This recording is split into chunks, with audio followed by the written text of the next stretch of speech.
امیر ایمانی، یوتیوبر پرطرفدار امروز، در سال 1378 در تهران به دنیا اومد.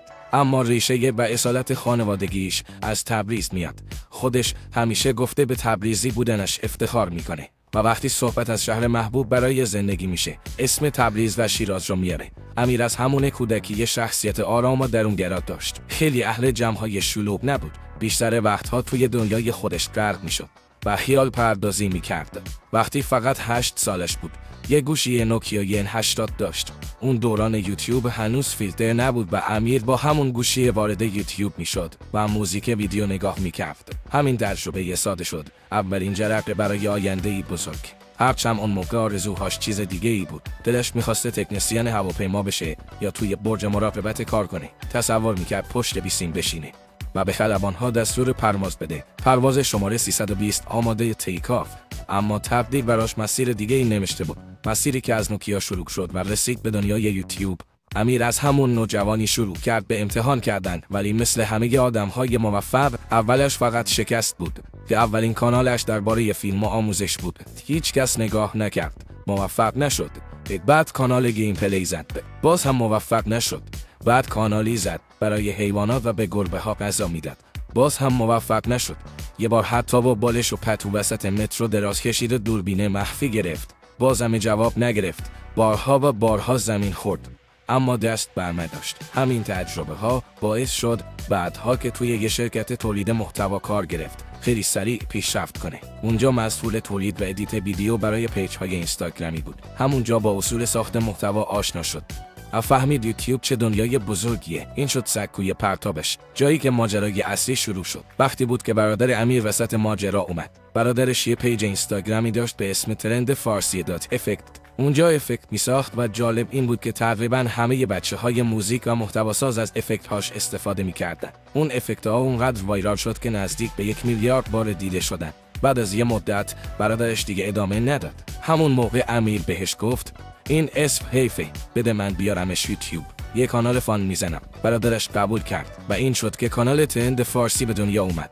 از سال 2020 امیر شروع کرد به کار کردن روی کانالش. 6 ماه طول کشید تا به اولین درآمد برسه، اما امیر ادامه داد و بالاخره اولین ویدیو وایرالش ترکوند. اولین ویدیو وایرال امیر همون گفتگوی معروف توی مینی چت بود. به یه دختر ایرانی میگه بهم فارسی یاد بده.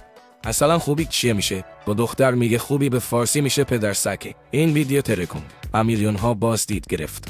حالا برسیم به بخش فان ماجرا، به جایی که امیر ایمانی تبدیل شد به رئیس جمهور یک کشور خیاری به اسم وادیا. بله درست شنیدید. امیر با یه لپتاپ ساده و اینترنت نصف نیمه کشوری ساخت به اسم وادیا. کشوری که نه توی نقشه گوگل پیدا میشه، نه توی کتاب‌های جغرافیا، ولی میلیون‌ها نفر توی دنیا اون رو میشناسن. وادیا کشوریه که هیچ مرزی نداره، چون مرزش فقط تا جاییه که اینترنت مینی چت جواب میده. پایتختش اتاق امیره. ارتشش یه میکروفونه و اقتصادش فقط با شوخی و خنده میچرخه. امیر توی ویدیوهاش با جدیت میگفت من رئیس جمهور وادیا هستم، ولی رئیس جمهوری که هر روز یه شغل جدید داشت.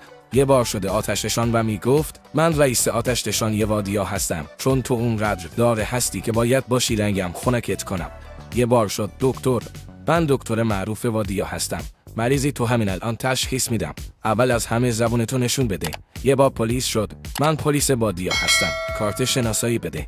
یه بار خودش رو کارگردان فیلم‌های بزرگسال معرفی کرد.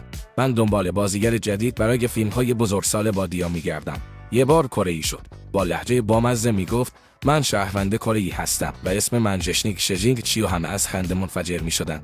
حتی یه بار نقش شیخ عرب رو گرفت. دستمال عربی روی سرش گذاشت و با لهجه عربی گفت السلام علیکم، من شیخ بزرگ هستم و 4 تا زن دارم، میخوام توی 5مین نفر باشی. حتی بعضی وقتا امیر ادعا میکرد وادیا ارتش داره، ولی ارتش وادیا فقط از خودش تشکیل شده. میگفت من هم جنرالم، هم سربازم، هم راننده تانکم. تازه اگه لازم بشه خودمو دستگیر میکنم. توی ویدیوها وقتی طرف خارجی ها میپرسیدن وادیا کجاست، امیر با اطمینان کامل جواب میداد بین آلاسکا و آفریقای جنوبی هست. بعد از ژاپن نزدیک ایرلند در یک جزیره کوچیک میرسی به وادیا. این شوخی ها اینقدر فان بودن که خیلی ها باور کرده بودن واقعا همچین کشوری هست. بعضی ها حتی توی کامنت ها می‌نوشتن چطور میتونیم ویزای وادیا بگیریم. خلاصه وادیا شد نماد خلاقیت امیر. یک کشور خیالی که هر بار مردم رو غافلگیر میکرد. یه روز کره‌ای، یه روز شیخ عرب، یه روز آتش نشان، یه روز پلیس و همین غافلگیر کنندگی باعث شد ترند فارسی همیشه تازه و جذاب بمونه. ترند فارسی بیشتر رشد کرد و به جایی رسید که لوح نقره یوتیوب رو گرفت. اون لحظه برای امیر نقطه عطف بود، چون تصمیم گرفت شرکتی که داخلش کار میکنه رو ول کنه و تمام وقت روی یوتیوب کار کنه. خانواده‌اش هم حسابی حمایتش کردن. حتی گاهی ایده ها رو اونها بهش میدادن. خیلی از پیکاپ لاین هایی که توی مینیچت استفاده میکرد پیشنهاد خانواده‌اش بود. همین حمایت باعث شد با انرژی بیشتری ادامه بده. امیر ایمانی از یه بچه فجالتی در تهران از یه گوشی نوکیا N80 به یوتیوبری رسید که میلیون ها نفر دنبالش میکنن. او بارها شکست خورد، از کانال فیلم و آموزش و بازی ویدیویی گرفته تا کانال گربه ها. اما هیچ وقت تسلیم نشد. با ترند فارسی مسیر زندگیش عوض شد. امروز وقتی اسم ترند فارسی میاد، همه یاد مینیچت ها و وادیا میافتن. وادیا فقط یه شوخی بود، اما تبدیل شد به امضای فان و خلاقیت امیر. و پیام آخر اینه: شاید توی دنیای واقعی هیچ کدوم از این نقش ها نباشی، اما با رویا و پشتکار میتونی رئیس جمهور سرزمین فان خودت باشی. همونطور که امیر شد رئیس جمهور وادیا. امیدوارم از این ویدیو لذت برده باشید. اگه خوشتون اومد حتما لایک کنید، کامنت بذارید، کانال رو سابسکرایب کنید و اون زنگوله رو هم بزنید که ویدیوهای جدید رو از دست ندید. حمایت شما باعث میشه بتونیم محتوای بهتری براتون بسازیم. تا ویدیوی بعدی مراقب خودتون باشید.